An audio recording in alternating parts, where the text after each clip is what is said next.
Transformers! Welcome one and all. I'm back, Darth Wilkins, here for another Transformers review. This time we'll be doing Transformers Univers or Classics 2.0 Voyager Inferno. As you can see, here's a red fire truck. And a very detailed one at that. He does really look like a fire truck in this mode. Not like some of the past fire trucks we've had, say, Cybertron, Leader Optimus Prime. It does roll really well. It does have a water cannon instead of a ladder. This is because it's based off the G2 version, who did come with a water cannon.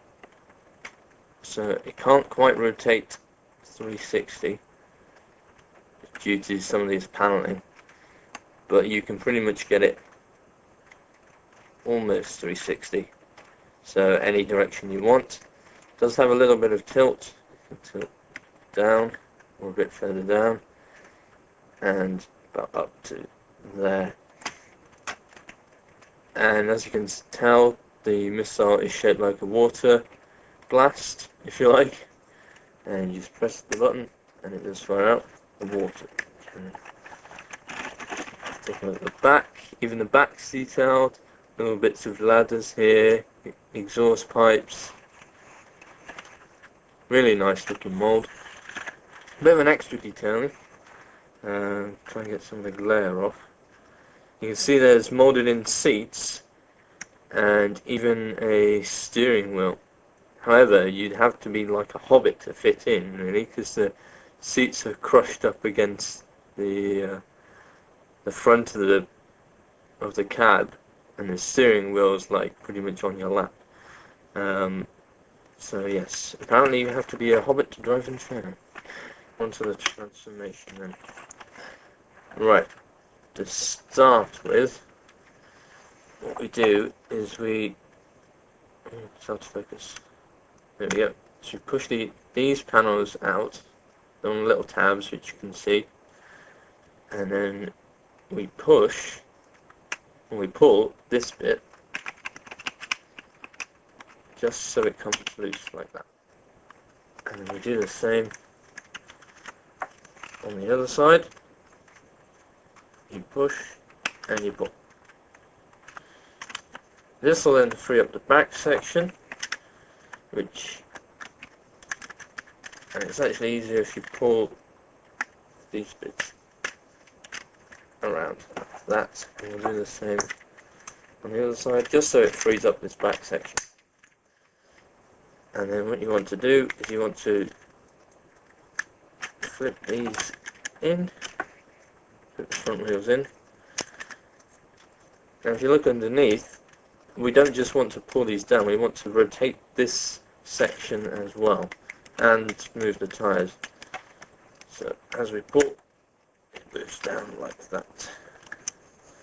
And then for the legs, you just split them apart and rotate them around like that. Fold the toes down,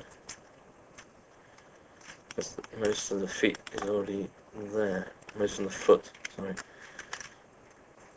Now you can see. Right. We want to rotate this around like that. Now this part you want to split open like that, and then unclip this panel on the side of the cab like that. And this isn't properly done. There we go.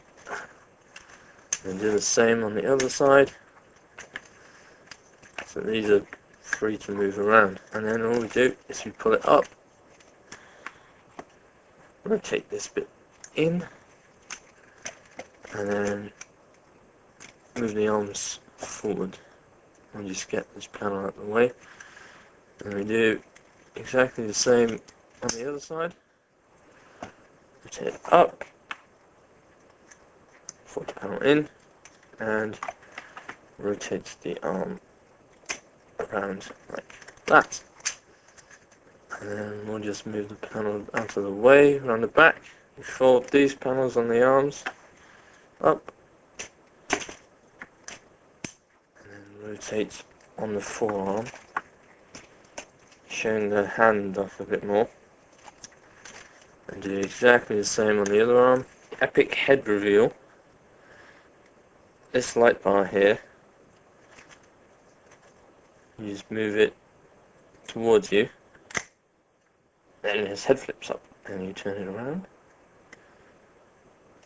And then one final thing, this black tab piece of plastic on the back, you just simply fold up into this space, so you don't have a big gaping gap in his windshield, or when you look through the windshield. And there we have Univers Inferno in robot mode. Does it look lovely? Unfortunately with mine, you can probably see, his head is very loose. You just have to wiggle him a bit and his head falls out. It's like a big bobblehead. So yeah, really nice robot mode, retains the same colours as before. Lots of detailing, even on the panels, that you wouldn't really see unless you transformed it. Let me just quickly show you inside there. Lots of detailing as well, which is really good.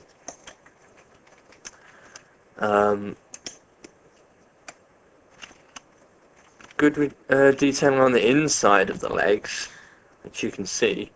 Lots of sort of pipes and panels and things, but not so much on the outside, which is a bit strange. So you're going to see the outside more often. As for articulation, his head is on a ball joint, so you can look up and down. Does rotate 360 degrees. You can pretty much put him wherever you want. The shoulders, he does have a very, very stiff ratchet joint for vertical movement. You do go out to the sides, bend at the elbow, like that, and twist just above the elbow, like that. His fists, they also rotate. A little stiff, but they do rotate 360 degrees. So obviously he does move his leg backwards and forwards. He does bend at the knee. Now this knee articulation is quite different in that, well, he keeps his kneecap with his lower leg and creates a big hole. I'm not sure I like it, but it's certainly different. Legs do rotate just below the knee. They do rotate, if you move the bumper, up here as well. Now, foot articulation is actually pretty good on this figure. You can move it up, down, and you can actually swivel it a little bit as well. So you can quite easily go in quite wide stances and still stand up like that. I think overall it's a really, really good mould. A decent fire truck. We haven't had a decent fire truck in years, and he's a really nice rendition and a modern interpretation of a classic character. Just a little shame that he has a water cannon. You know, what you're going to do, soak Transformers. Great. Anyway, this is Darth Wilkins, over and out.